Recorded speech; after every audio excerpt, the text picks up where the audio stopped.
Good morning, everybody.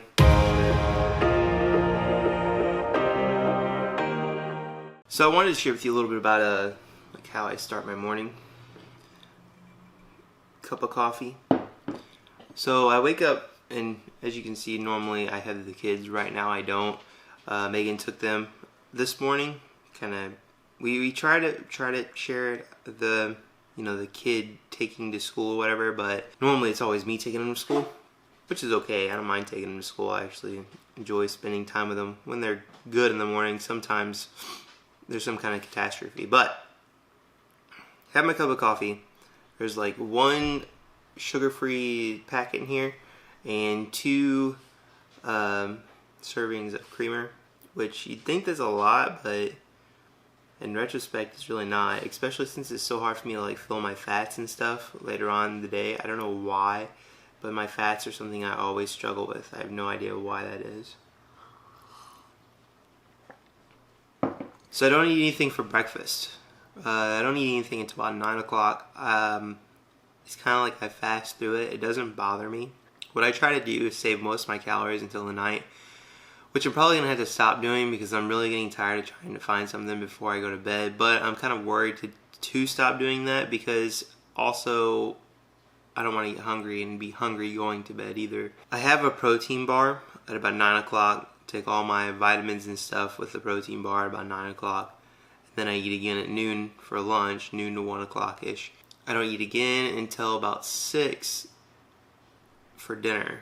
So I go to the gym at around, it's after 4:30, so I get there around 4:45, I guess. And that might be causing some issues. I don't know. I haven't messed with that variable yet to see if it could help me in the gym by eating a little later. A lot of the times, though, my lunch don't have a lot of carbs with them anyway. I just try to save my carbs and stuff for the end of the night. That's just kind of how I've been doing it for like the past couple of years or whatever. That's more or less how like I diet and I eat through the day. Now, for me personally, I don't believe that breakfast is like the most important meal of the day.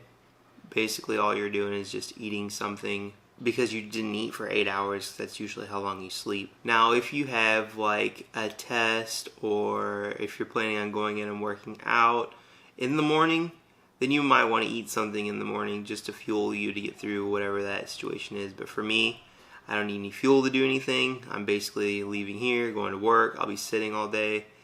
So I don't really need too much fuel for that. I'm awake, so that's what the coffee kind of helps for. Kinda. So I don't know if you guys knew or not, but a few videos back I actually stopped doing pre-workout. I plan on doing a video to kind of explain why, and not to be like preachy or anything like that about it, but it's just I don't take it anymore because it caused some issues and it could cause anybody these issues. So if you want to see that video, or if you like the idea of hearing about what it could be or what it could have been, leave in the comments below. I'm still going to make the video because it's just it's something I feel that people need to know about because it's not something that is normally talked about, and there's a lot of people out there consuming so much caffeine. It can help, and it's beneficial to a point. It's really abused a lot, I should say. It's like one of the leading drugs in the world, caffeine. It's legal, so it makes it readily available for anybody to get a hold of. If my son wanted a Monster or something, or a Rockstar, he could go into the gas station being 10 years old and buy it. He's not going to be carded or anything for that. The register doesn't say, hey, is he 18 or anything like that. I honestly think that it should. And pre-workout, I think you should be a certain age to buy that too. But that's just my feelings on it. Anyway, it's about 7:40 now, so about time for me to get up, get motivated, and head off to work.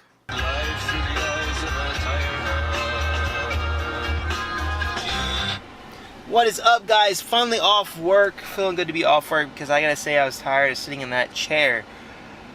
Sitting in a chair all day, not only does it have really bad effects on everything as far as muscles tightening, lengthening, shortening, all that fun stuff, it just gets tiring sitting there, guys. So right now I'm at the gym, getting ready to go in there and do some deadlifts. I'm a little bit worried about it though, because I actually have a neck issue that has been bothering me. So I've been putting biofreeze on it, I've been putting ice on it, heat on it, all kinds of stuff. It's better, it's a lot better. I can actually turn my head now, which is good because I could not turn my head before, but you know, I keep my head neutral during deadlifts, or I try to. You know, sometimes your form does get jacked up because of whatever reason, fatigue, whatever, it doesn't matter. Anyway, I try to keep my form, my head in line as much as possible, but I don't want to end up like throwing it out of line and hurting my neck worse for any reason. So we're gonna go in here, we're gonna give it a shot, see how everything goes. Yeah, you guys can let me know. Let me know how my form looks. You'll see it in 1 second. How's it going today, guys? Alright, so this is a voiceover that I'm deciding to do on this part of the video. The reason being is because it is ridiculously difficult to find any music for any YouTube video. So let's get on with the voiceover. So as far as you can see here, my deadlift form is very, very off. Now, I think it's one of two reasons. The first reason is probably because I'm fatigued at this point. I've worked up to my working weight. I think I've done 2 sets before what you were seeing here.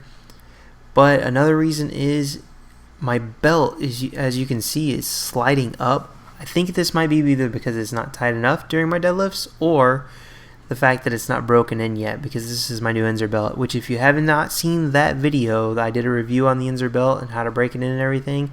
Go ahead and watch that. Now, I got a little bit further of a perspective here, a little bit further away, and I did tighten up my form. I could tell that last set was not a real good set, so I tightened up my form quite a bit here, which is a good thing because it's actually a little further away and you can see my form a little bit better. My setup looks fine. My hips are shooting up a little bit more than what I would like them to, but again, this is my last set, so you know, it's kind of understandable. But everything's going along fine. Now, for the last movement that I actually recorded was this movement here. This is my the prone, as they call it, the prone leg curl. I really like doing these. I like isolation ones, which is another machine we have in the gym, but it wasn't open at the time, so I went ahead and done the prone one. I like this one as well, but I like the isolation one better due to just being able to work on my left hamstring a little bit more, so I don't have my right one dominating it. But all in all, guys, it was a really good workout, especially for being in a diet. We'll catch you in the rest of the video. Alright guys, workout is all complete. I got 2 workouts filmed in there. It was really quick workouts. As far as the new workout plan goes, with me being in a cut, what I did basically was add an extra day in there. So I have an extra day of, you know, going to the gym rather than doing what I was doing, which was basically only around 3 days a week or so. I think it was still 4, I don't know. Anyway, I just changed it up. I do more volume work, basically. I still do throw my first movement in all my workouts are pretty much heavy sets. So I go for my heaviest, which is basically not my max or anything, but I go as heavy as I think I can without hurting myself for 4 sets of 5. So right now with the deadlift, I'm on 330. 330 is what I've kind of backed it down 5 pounds because I'm starting to get, you know, more tired and everything like that. Squat's still doing fine, bench is still doing fine. I haven't really backed those down yet, but deadlifts for some reason they just take a lot out of me. Overhead press I've brought down, it's like 135 I believe. That's just, you know, 45-pound plates, bar, all that good stuff. But I think I got up to my 1 rep max for that was 175, so I really haven't backed it down like a whole lot. You know, just trying to prevent from hurting myself and still get like volume in and keep my strength and everything else. Is it going well? I have no idea. Is it the right way to do it? Also have no idea. I believe it is. It's worked well for me so far. It's worked well for me last year. It's kind of the same thing I did last year, so we'll just have to see how it all plays out. Speaking of which, as far as the diet's going, I think Christian's video, or the whole contest, it ends in like a few days if it hasn't already ended. If it's already ended, I missed my upload date, which I haven't been able to get on YouTube very much here lately, but that's a different story. I'm going to push mine like a month further. I'm going to do mine until the end of June. I think he's ending at the end of May. I believe he's ending at the end of May. So I'm gonna push mine to the end of June because honestly, guys, and I'm being totally transparent here, the cut hasn't been going well. I haven't been doing real well. I haven't been consistently losing weight. There's been cheat days on the weekends and stuff like that where it's almost to the point I basically don't track at all, and I should be. I know I should be, but the thing is just like there's been so much come up.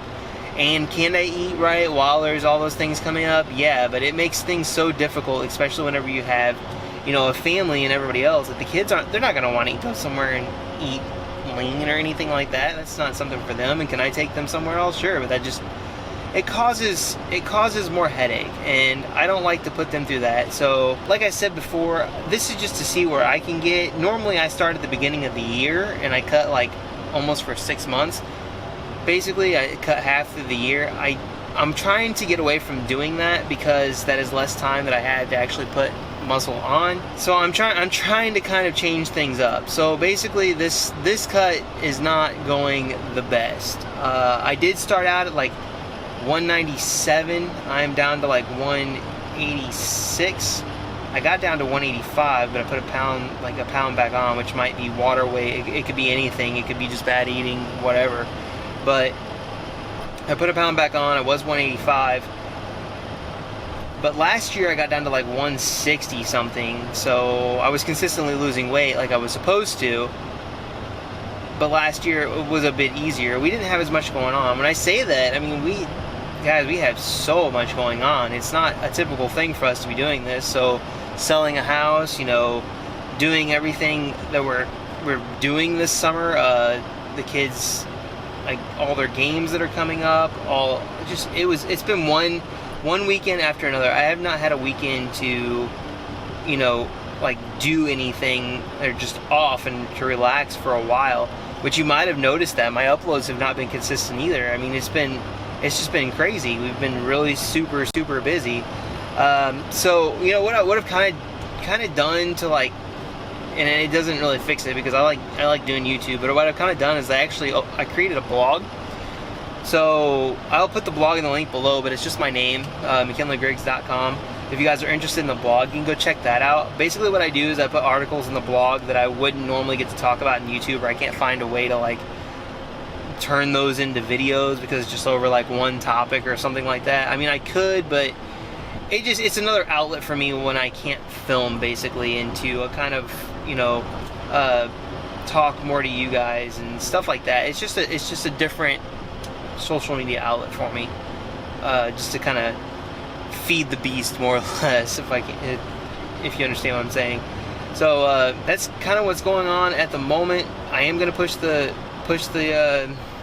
cut a little further forward, so we'll just see how it all goes. Hope you guys are still enjoying the videos, or lack thereuf. Yeah, I really appreciate you guys' support. I appreciate everything. For those who have stuck around and are still commenting, I really appreciate it. Hopefully, I know it's going to get better, and especially if we move to like where we're wanting to move at, it's gonna get like extremely better. It's gonna get so much better because I will be like 30 minutes closer, so I'll have more time to edit, I'll have more time to film, I'll have just more time to do things like that. Basically 30 minutes extra that I'll put 30 minutes more into the channel. That's kind of what I'm kind of foreseeing, or I'm hoping that'll happen. So we'll just all have to see how it all goes. Alright, so I got out of the shower, and as I was in the shower, Megan was making this awesome meal. Look at that. What did you call it again? What was it? Pepper jack meatloaf. Pepper jack meatloaf. Amanda calls them what? What's the bread name? Megan's Originals. Megan's Originals. To film some more of that. It seems like, and this is not macro friendly at all, the lasagna that's on the channel, this is macro friendly, but the lasagna that's on the channel is still growing. People are still watching it and still liking it and all that fun stuff. So that's cool. If you haven't seen that video, make sure to go back and watch that. But she needs to start making some macro-friendly foods for the channel, because that would be really cool, right? So it's nearing the end of the night. We actually left real quick to go to the dollar store to pick up some essentials, because I am running a little shy. I have like hardly any carbs left. It's about 15 grams. I think 20-something grams of fat and 20-something grams of protein. So I am, I was lacking stuff that I could eat that just had fat in it. So I picked these up. Pork rinds. It's funny, so the macros are 4.5 grams of fat,